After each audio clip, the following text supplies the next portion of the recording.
today we are going to discuss on the second part of the financial statements, and that is known as balance sheet. And why we prepare balance sheet? See here, balance sheet we prepare for what purpose? To know the financial position of the business at the end of the accounting year. Suppose today is the last day of the accounting year, 31st March, and on this day, what is the financial position of the business? So to know that financial position, we prepare what? Balance sheet. So see, this is the format of balance sheet. So in the balance sheet, first we will show non-current assets. Non-current assets means fixed assets.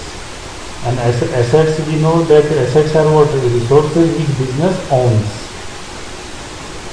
Why fixed assets? Because these are long-lasting assets. This will be useful for the business for many years, not only for the 1 year. So see the example: land, building, furniture, machinery, motor vehicle. All these are what? Fixed assets. And after showing fixed assets, we need to compute what? Working capital. See, net current assets, or you can say working capital. And how to compute net current assets? To compute net current assets, first we have to show current assets. Current assets minus current liabilities. So when we will separate current liabilities from current assets, we will get net current assets. Now see, these are the example of current assets: cash balance, bank balance, inventory at the end of the year, and account receivables at the end of the year. So first we will take all these current assets, and I will make the total of all these current assets here. And from that total I will subtract what? Current liabilities. And current liabilities means which we have to pay within a period of 1 year. And see, these are the current liabilities: accounts payable, bank overdraft, short-term loan.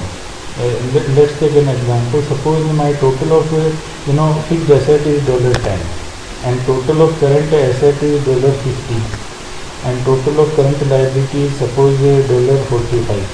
So what is my working capital? This is current asset, total of current asset, total of current liability. So 50 minus $50 minus current liability 45. So this is my net working capital, or you can say net current assets.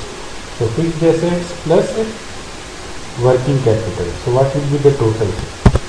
So see what will be the total. 10 plus 5. The total will be $50. Now see, from this we need to subtract what? Long-term liability. See, I have fixed assets how much?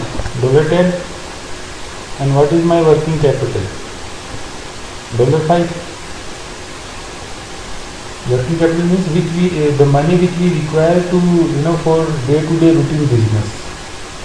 So this fixed assets, this is also money invested in the fixed assets. This is for long-term purpose, and this is for day-to-day routine purpose. So it means I invested $10 where? In the fixed assets, and I have $5 as working capital. Now the question is that from where I got this $10 and $5. So see, now we need to know that out of this $15, how much part is taken in form of loan, and how much money is invested by the owner. It means I have $15, $10 invested in fixed assets, $5 I have as working capital. Now the question is from where I arrange this $15. Now see, I have taken loan also. From bank loan. So from bank I have taken loan. So bank loan is $5. It means this $15 is arranged through bank loan up to the limit of $5. It means rest $10 is invested by my own capital. That is my own capital. My own investment in the business is $10, and I have taken loan from bank how much? $5. So it means I arrange how much money? $15. And out of $15, $10 I invested in the fixed assets, and remaining amount I am having as working capital. So this is how this we need to show in the balance sheet.